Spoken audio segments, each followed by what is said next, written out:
Marce, ¿cómo andás? Buenas noches nuevamente. Buenas noches. Ahora sin equivocarme, ¿no? Por supuesto. Sí. Algo importante lo que Sí. dijiste vos, el norte no solo de la provincia, sino del país. Sí, ¿no? sí. Estamos hablando de una diferencia cultural, socioeconómica muy grande entre distintas provincias y entre distintas ciudades, porque vos decís muy bien, Santa Fe tiene acceso a un montón de cosas y tiene un costo para ese tipo de servicios.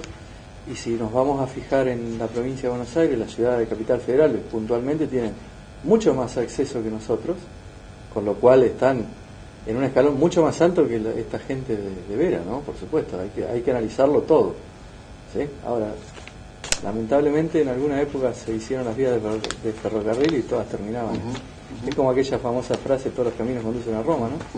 Y a Roma la mantenía el resto del mundo. Ese es un error conceptual, creer que era el imperio romano. No era el imperio romano, era la ciudad de Roma. Y todo el imperio mantenía una ciudad, por eso los caminos terminaban ahí.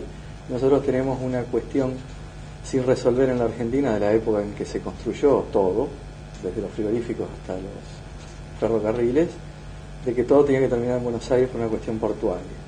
Y eso lamentablemente le juega a Vera, le juega a Rufino, le juega a Santa Fe, le juega a un montón de localidades que no tienen nada. Hablando de grandes asimetrías, si hay un tema que no puede faltar en la discusión de una peña de familiar, de amigos, de laburo, es criminal la factura que llegó de la EPE y la verdad que no sé cómo vamos a pagarla. Y ahora hay enhorabuena que ocurra esto, hay un sinnúmero de expertos que te dicen, no, tasa 6,34, de IVA no porcentaje, además pagamos por esto, además pagamos por lo otro. Sí. Es interesante cómo está desglosado ese componente, Marcelo. Vamos a ser realistas y normalmente me quedo sin tiempo, por eso miro el reloj un poquito, entonces lo vamos a hacer rápido y corto y conciso. Para que tengan idea, en Santa Fe, la provincia de Santa Fe, nuestra boleta de la EPE, la Empresa Provincial de la Energía, tiene, para llegar al total general a pagar, un 30%, 29, ya les voy a decir exactamente, 29,4%, que son componentes entre impositivos y de gasto. ¿Qué quiere decir esto? Que no son directamente, bueno, en realidad tiene el IVA que ya lo graba con el 21%, y ahí ya tenemos un componente impositivo del 20% del total de la factura.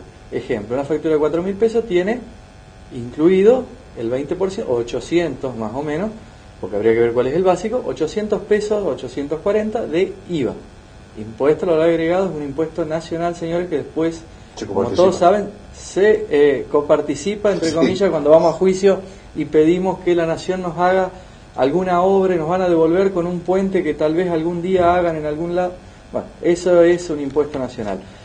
Eso lo quiero recalcar porque tenemos, si nosotros hablamos y hacemos demagogia política y vamos a hablar de que vamos a reducir en un porcentaje y demás, no se olviden de que lo que compone ese 29,4% es el 21% de IVA, la ley 7.797 que es provincial, que establece un 6% que va para fondos de municipios y comunas, que va directamente a los municipios y a las comunas de las localidades, que es un ingreso directo a las ciudades donde todos vivimos. Después de ese 6 tenemos la ley 6.604 que establece un 1.5 del básico para un fondo de electrificación y alumbrado, y después tenemos lo que yo personalmente, escuchándolo, la explicación que da el intendente de la ciudad de Santa Fe, Corral, José Corral, habla de lo que es el alumbrado y el alumbrado público, por supuesto, nunca desglosando ni sabiendo qué porcentaje corresponde a cada uno, ni cuánto es el total, ni por qué se da este consumo. Según lo que pude escuchar esta mañana, y vuelvo a repetir, son palabras de lo que pude escuchar y retener del intendente de la ciudad de Santa Fe, que ya elaboró un proyecto para reducir todo este 9%, para que no venga, por lo menos dentro de la localidad de Santa Fe, y se achique, por supuesto, la factura de la luz en un 8,5%. Es una gran charla con la EPE que tienen hace un montón de tiempo, porque es un agente de retención de este concepto y no se logra terminar de explicar, porque aquí hay una serie de cuestiones. No solo es el consumo de energía, sino son todos los insumos que utiliza, por ejemplo, una plaza, para alumbrado, el tendido eléctrico de los servicios públicos y en los ámbitos públicos, no las casas particulares, ¿sí? Ámbito público, es decir, una plaza, por ejemplo, una calle, no tiene nada que ver con la tasa que cobra la municipalidad. Esto es otra cosa, ¿sí? Que, bueno, si vamos al caso y el Estado, dentro de queriendo dar un gesto de acercarse a la comunidad para poder reducir una tarifa que hoy estamos hablando de 4.000, 5.000 pesos en promedio para lo normal, es decir, para la ciudadanía normal, estamos hablando que vamos a tener un descuento de 500 pesos en total. ¿Por qué? Porque seguimos teniendo el componente impositivo del IVA, que el componente impositivo del IVA son sobre 5.000 pesos, 1.050, 1.100. ¿Sí? Así que hasta que no nos sentemos a charlar, por un lado, con las cuestiones argumentales nacionales, las cuestiones argumentales provinciales y municipales, no hay forma de que esto se solucione por esta vía de reducir impuestos. Igualmente una factura de 5.000 pesos que baje a 3.500 cuando la gente estaba pagando 1.800, sigue siendo un aumento bastante importante y un aumento significativo, por supuesto. ¿Cómo se soluciona esto? Planteando este tipo de cosas. Yo creo que la sociedad está un poco más madura, como se ha estado hablando y lo hemos estado hablando en programas anteriores, y permite el debate social sobre este tipo de temas.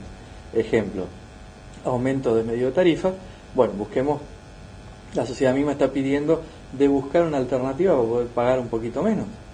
¿Por qué? Porque si no tenemos que mejorar por otro lado. Para que una persona pueda pagar una tarifa 30, 40, 50% más alta, obviamente, si es un asalariado, tiene que tener un aumento del 20-30% del sueldo, si no, no lo va a poder pagar.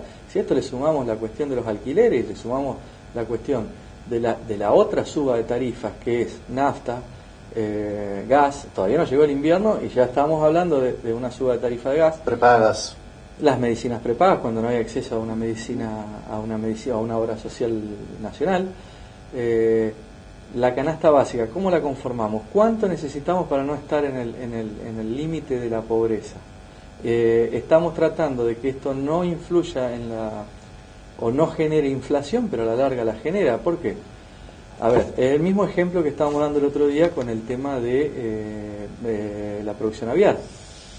¿Por qué? La producción aviar hay que moverla, hay que llevar el animal que se cría en una determinada zona, subirlo al camión vivo, llevarlo al lugar donde se hace la matanza, matar el animal, llevarlo, envolverlo y hacer el packaging que sea necesario y transportarlo de vuelta en camión hasta el frigorífico o donde sea que se venda al público. Esos dos transportes consumen nafta, pagan peaje. ¿Sí? Entonces, lógicamente, si aumentamos la nafta y aumentamos el peaje, como ha pasado y todos lo conocen, y es de público conocimiento, obviamente va a aumentar el valor de la mercadería, es una cuestión lógica. La inflación. Me contaba un colega que hay un frigorífico de Santa Fe que envía su carne, su producción entera a enfriar a la provincia de Buenos Aires. Le debe salir más barato porque deben pagar menos de luz. A ver, María Eugenia Vidal hace también un anuncio diciendo que va a hacer lo mismo, es decir, eximir de los tributos municipales y provinciales a todo esto, y el impacto no es del 8,4%. En Buenos Aires el impacto es del 15,5% de la factura. ¿Por qué? Porque tienen mayor cantidad de impuestos. Ahora yo me pregunto, la luz es la provisión para todo el país, ¿sí? Es un servicio público. Ellos tienen en Buenos Aires existe un 15% de componente impositivo, aparte del IVA, que es el 21%, o sea que pagan un 36-37% sobre el valor básico. Y sin embargo pagan una factura mucho más baja que la nuestra. ¿Cuál es la diferencia? ¿Dónde se origina este tipo de cuestión? Las centrales hidroeléctricas, si yo no me equivoco, no son manejadas privadamente. La central nuclear que genera energía eléctrica tampoco es privada. Entonces, no entiendo bien cómo son las líneas de distribución. Yo como ciudadano, una cuestión es como ciudadano, otra cuestión es en la cuestión personal o profesional o lo que sea. La explicación la vamos a encontrar por los tendidos, porque hay que poner mayor cantidad, todo lo que quieran. Pero abastecemos una ciudad de 15 millones de habitantes más barato a un valor más barato que... La explicación de la explicación de los funcionarios de la EPE es esta, que Santa Fe, sí, en proporción demográfica con Ciudad de Buenos Aires, tiene menor cantidad de habitantes por kilómetros de tendido. Sí. Y que a toda la provincia de Santa Fe, la energía que tenés vos en San Carlos, o en Santa Fe, o en Tostado, o en Rufino, es la misma, es de calidad, y es algo así como una proporción 40 veces menor a la proporción de usuarios que pagan la factura en la ciudad de Buenos Aires. Perdóname que te interrumpa. Es la explicación oficial. En ese caso, ¿por qué una de las medidas que se dio en algún momento fue a mayor consumo, mayor el valor del kilovatio? Si nosotros consumiríamos más, ¿debería ser más barato o no? Con ese criterio de cantidad de gente, cantidad de consumo, tendríamos que tenerlo más barato. Pero si ustedes se fijan en la boleta de la luz, hay hasta un tope y después de ese tope es otro precio, incluso más caro. ¿Por qué? Porque hay que ahorrar energía. Tenemos que volvernos a un país sustentable, pero aumentando de esta forma y poniendo en tela de juicio solamente los componentes impositivos, no vamos a poder. Una industria debería pagar menos que un particular, por una cuestión lógica, consume mucho más con ese criterio, claro, de cantidad de consumidores que hay. No, me parece que hay que replantearse una serie de cuestiones antes de llegar a esto, pero sigue siendo una medida que ayuda, y gracias, y mucho al bolsillo de todos, el pedido del presidente en estos días de reducir. Sería interesante también que planteen una reducción del impuesto al valor agregado, para así de esa forma también tener un descuento un poco mayor, es decir, reducirla a un 10,5. Le voy a preguntar al señor director, ¿me queda un corte, señor director? Un corte, bueno, un corte chiquito y venimos.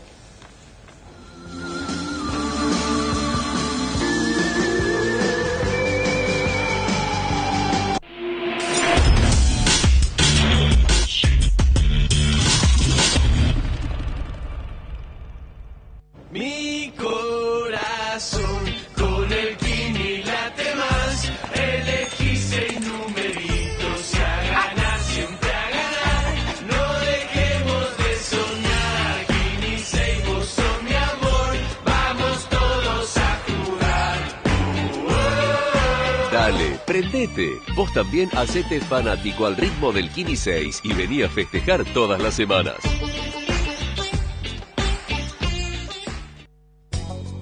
Leandro Corti, abogado, asesoramiento jurídico integral, especialista en defensa de víctimas en investigaciones y juicios penales. Estudio jurídico en Santa Fe, 3 de febrero 2739, piso 2, oficina 4. Contactos 155 085 119.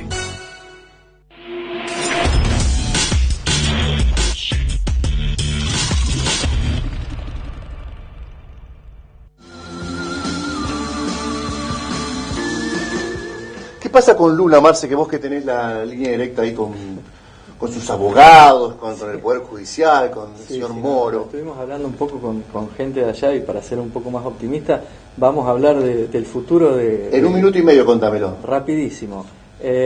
Primer término, están ratificando para el 28 de julio la candidatura por parte del PT, que es el Partido de Trabajadores, la candidatura de Lula a presidente durante las próximas elecciones de este mismo año.